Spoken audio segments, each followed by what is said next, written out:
Sometimes life has a way of changing course when we least expect it. One moment you're enjoying your morning tea, flipping through an old photo album, or tending to your little garden, and the next, everything's different. Maybe you, or someone close to you, had a stroke. And in that moment, the world shifts. The familiar feels strange. Even simple tasks like buttoning a shirt or climbing a few stairs can suddenly feel like climbing a mountain.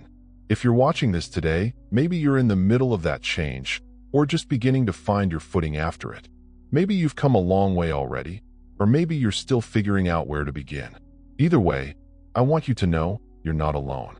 And more importantly, this isn't the end of your story. In fact, for many people, it's the beginning of a brand new chapter. One where you live more mindfully, more intentionally, and yes, still with joy. Let's talk about it. About how life after a stroke doesn't have to mean life in the shadows. It doesn't have to mean giving up everything you love. It just means learning new ways to live well, finding new rhythms, and accepting help when it's needed. We're going to explore some tips today, things you can try, think about, or even share with someone you care about. We'll talk about what can make recovery feel possible, even on the tough days. But first, let's start close to the heart. The very first thing I want to say is this: be patient with yourself. Truly, I can't say that enough. After a stroke, it's easy to feel frustrated when your body doesn't respond the way it used to. Maybe your speech feels slower, or one side of your body feels weaker. You might feel tired more often, or find it harder to concentrate. These are real challenges, and it's okay to feel upset about them. But please, give yourself grace. Healing takes time. And just like when we were young and learning to walk or ride a bicycle, there will be wobbly days. And that's all right. I remember talking to a gentleman, Mr. Ocone, who had his stroke at 72. He used to be a school principal, sharp, proud, always on his feet. After his stroke, he had to relearn how to use his left hand just to hold a spoon. And you know what he told me? He said, "It was the hardest thing I've ever done. But every day, I reminded myself, if I could teach 300 children patience, surely I could offer myself the same." That stuck with me, because self-compassion is powerful. It's not weakness. It's strength in its quietest form. So take your time. Celebrate the small wins. Whether it's standing up without help, writing your name, or simply getting through the day without giving up, that's progress. That's courage. The second thing that makes a big difference is moving your body. Gently, safely, and regularly. Now, I'm not saying go out and run a marathon. No need for that. But even small movements, done consistently, can do wonders for your recovery. If your doctor or therapist has given you exercises, try to do them a little bit each day. Even just stretching your arms, rolling your shoulders, or slowly walking across the room helps your muscles stay active and sends good signals to your brain. Let me tell you about Auntie Ruth. Bless her heart. She's 80 this year. After her stroke, she could barely stand without support. But her granddaughter, who is a physiotherapist, started encouraging her with small steps. Literally, just standing up from a chair 10 times a day, then walking to the end of the corridor and back. Now, 2 years later, she's back to watering her flowers and dancing to high-life music in her sitting room every Saturday morning. Slowly but surely, she got there. You can too. And the secret? Consistency. Don't wait for motivation. It comes and goes. Build a routine that feels doable. Maybe it's 5 minutes in the morning. Maybe you tie your exercise to your favorite music or a daily phone call from a friend. It doesn't have to be perfect. It just has to happen. Now, this leads me to something just as important. Ask for help and accept it when it's offered. That one's tough, isn't it? Especially for those of us who are used to being the caregivers, the breadwinners, the ones everyone else depended on. But accepting help isn't a sign of defeat, it's a sign of wisdom. And community. Whether it's asking your daughter to help with meals, letting a neighbor pick up groceries, or saying yes when your friend offers to take you to your appointment. Those little yes are what make healing possible. You deserve support, not because you're weak, but because you're human. And none of us are meant to do this alone. I once met a man who said, "The hardest part of my recovery was letting my son help me get dressed. But now, I see it brought us closer." He said he'd never realized how much I had done for him growing up until he had to help me every morning. Sometimes, allowing others to be there for us is the very thing that strengthens our relationships. And believe it or not, it blesses them too. So, as you continue walking this path, remember, go easy on yourself, keep moving in ways that feel right for you, and lean into the hands reaching out to help. There is no shame in that, only strength, and a future still full of possibility. And speaking of possibility, there's something else that can make a real difference in your recovery, something that feeds the heart and mind just as much as the body. And that, my friend, is connection. Real, meaningful connection. After a stroke, it's easy to feel like the world has gone quiet. Maybe friends don't visit as often, or you feel left out of conversations. Maybe it takes a bit longer to get your words out, and you worry people won't understand you, or worse, won't wait long enough to try. That feeling of being isolated, it can sneak in slowly and weigh you down without warning. But here's the truth I've seen time and again. Staying socially connected, whether with family, friends, or even new faces, can be just as healing as any medicine. Just hearing a familiar voice, laughing with an old friend, or sitting beside someone who listens without rushing you. That does something to the soul. It reminds you that you're still you. You're still loved. You still belong. You don't need a big crowd. Sometimes, one or two trusted people who truly see you. That's enough. Maybe it's a neighbor who stops by for evening tea. Maybe it's a friend from church who calls once a week. Or a cousin who sends a voice note every Sunday, telling you about her grandchildren and the goat that keeps escaping her backyard. And if you're watching this and thinking, well, I don't really have anyone like that, I want to gently say, it's never too late to build new bridges. You could join a support group, even if it's just a small one at the local community center or health clinic. You'd be surprised how healing it is to be around others who understand what you're going through. Or maybe ask your children or caregiver to help you use a simple phone app to join a virtual group. Even an online call with others once a week can lift your spirit more than you'd expect. There's a man I once met, Mr. Dada. He'd had a stroke that affected his speech. At first, he was embarrassed to speak, afraid people wouldn't understand him. But then he joined a small circle of stroke survivors. Every Tuesday, they sat together and practiced speaking, shared stories, played games. Even if their words came out slowly, they laughed and encouraged each other. And that room, he said, felt like family. He found his voice again there, not just in his speech, but in his spirit. Speaking of spirit, that brings us to something else that deserves attention, your emotional well-being. Sometimes the hardest part of recovery isn't physical. It's emotional. The sadness, the fear, the frustration. It can sneak up on you when you least expect it. Maybe you feel like a burden, or maybe the silence in the house feels louder now.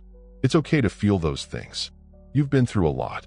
But just like you take care of your body, your mind and heart need care too. Don't be afraid to talk about how you're feeling. Whether it's with a trusted friend, a pastor, or even a professional therapist, letting those feelings out is not a sign of weakness. It's a path toward healing. And you'd be surprised how many people have felt exactly what you're feeling right now, but kept it bottled up. Letting those feelings breathe, even just a little, can make your days lighter. There's also something quite beautiful about writing things down. Even if your handwriting is a little shaky these days, keep a small notebook. Write a line each day, what you're grateful for, what made you smile, what frustrated you, what you hope for tomorrow. It doesn't have to be perfect. It's just for you. It can be a quiet conversation between your heart and your pen. And you know what else can do wonders for the spirit?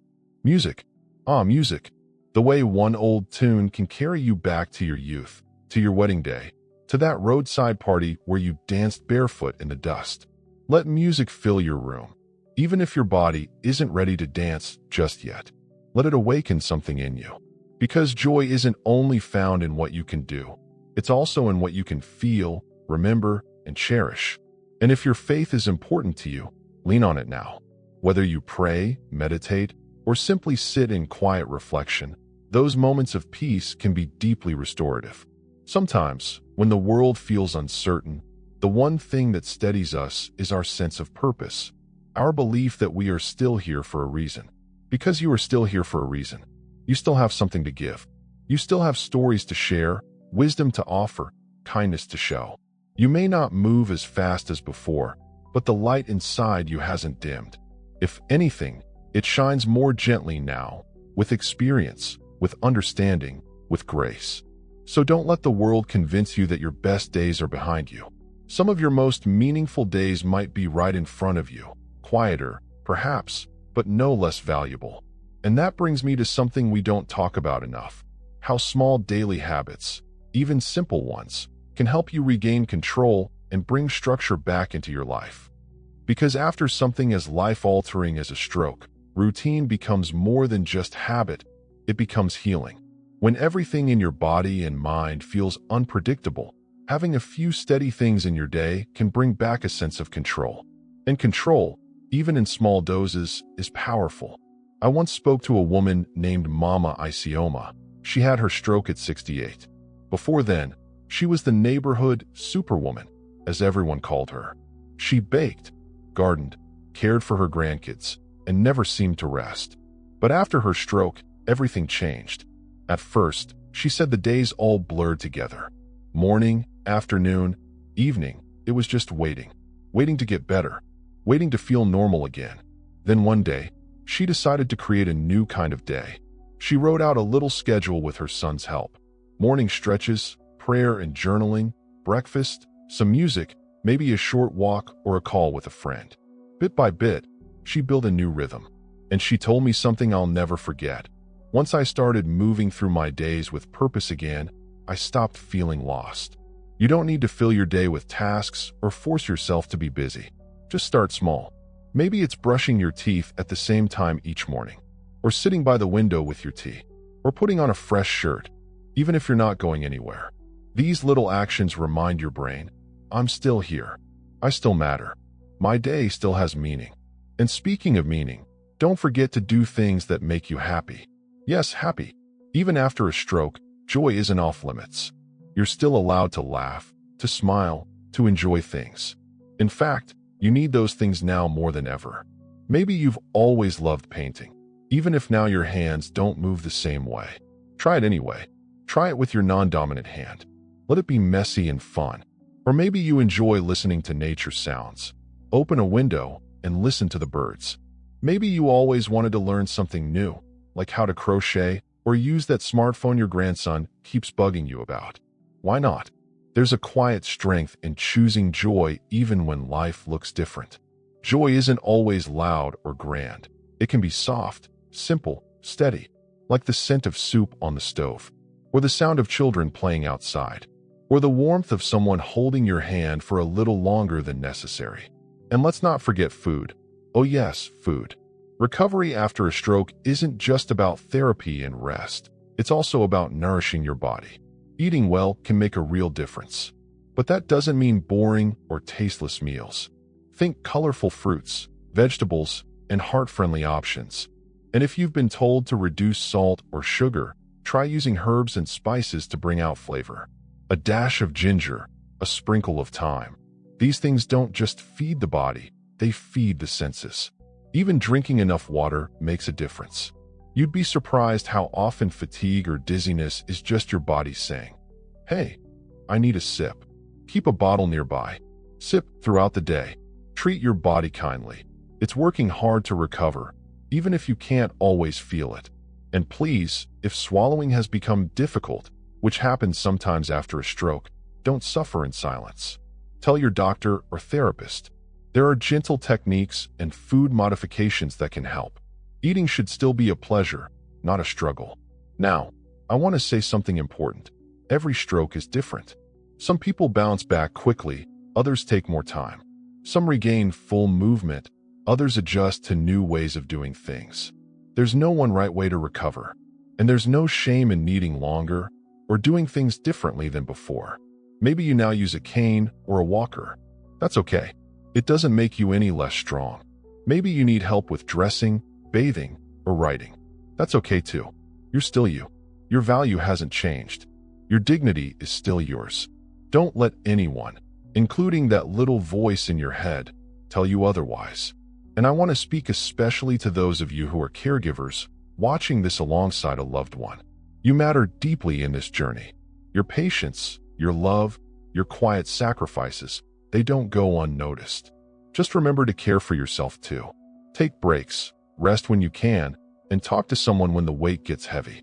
You're not just supporting recovery, you're part of it. You see, healing after a stroke isn't a straight line. It's a winding path, full of ups and downs. But every step, no matter how small, is still a step forward. And sometimes, just the act of showing up for another day, trying again, hoping again, that's a triumph all its own. So if today you're feeling discouraged, I want to gently remind you, you've already made it through the hardest part, the beginning. You've already shown strength just by being here. And there is still so much ahead that can bring you peace, joy, and purpose. Because stroke recovery isn't just about getting back what was lost. Sometimes, it's about discovering new things, new strengths, new connections, new ways of living that are just as meaningful, if not more. And as we close this conversation, I'd love to leave you with just a little more encouragement and a reminder of the power that still lives within you. Because even now, there's still a light in you, a quiet fire that didn't go out, not even when life shook you to your core. That fire is resilience. It's what carried you through the hospital, through the long days of therapy, through the fear, the frustration, the slow progress. And it's what will carry you through the rest of this journey. You know, when I was younger, I thought strength was about muscle, about who could lift the heaviest bag of rice or climb the highest hill. But now, with more years behind me than ahead, I understand that real strength is quiet. It's in the person who wakes up, even when it hurts, and says, "I'll try again today." It's in the man who smiles at his granddaughter, even when he can't quite say her name the way he used to. It's in the woman who reaches for the spoon with her weaker hand and refuses to give up. That's strength. That's courage. That's living. If you're feeling unsure about the road ahead, I want to remind you, there's no deadline for healing. No finish line you have to race toward. Every day you're here, breathing, trying, loving. That's enough. That's more than enough. And you are not alone. There are people who care. Doctors, nurses, family, friends, even strangers who've walked this road before and want to see you rise. Sometimes, all you have to do is reach out. Say, "I need help." Say, "Can you sit with me?" Say, "Can you remind me who I am when I forget?" Because we all forget sometimes. That's part of being human. But we also remember. We remember we're loved. We remember we matter. And we remember we still have something beautiful to offer this world. You see, a stroke may change your life, but it doesn't end it. It might slow you down, sure. It might force you to adapt. But it can also open up new ways of living. More thoughtful, more present, more appreciative. That morning cup of tea, it tastes better now. The hug from a grandchild, it lingers longer. The sound of birds outside, it's not just background noise anymore, it's music. Life after a stroke may be different, but it can still be deeply good. So what can you do starting today? Take one small step. Maybe that means doing your exercises, even if you don't feel like it. Maybe it means letting someone help you without feeling guilty. Maybe it's just smiling at yourself in the mirror and saying, "Look at me. I'm still here." Because sometimes, that's the biggest victory of all. And please, stay connected. Reach out to someone. Join a group. Call a friend. Let people into your world, even if your world feels slower now. Your voice still matters. Your presence still brings joy. You are still part of this great, wide, beautiful life. And if this video has spoken to you, if you felt seen, if you felt encouraged, please don't keep that feeling to yourself. Leave a comment below and share a little bit of your story.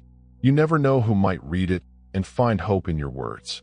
Give a like if it helped you, and subscribe to this channel if you'd like to keep walking this journey with us. We're building a space here, a place for wisdom, for comfort, and for honest, gentle conversation. Because here, at Moments with Elders, we believe that every stage of life holds its own treasures. And just because you've faced something difficult doesn't mean your light has dimmed. In fact, it might be shining brighter than ever, softly, steadily, like a lantern in the night, guiding others along their path. So wherever you are today, on your feet, in a wheelchair, in bed with a blanket over your lap. Know this: you are not broken. You are not forgotten. You are not finished. You are becoming stronger, wiser, more compassionate. And you are deeply, wonderfully alive. You're never too old to feel young again. Until next time, take care of yourself and keep shining that beautiful light of yours.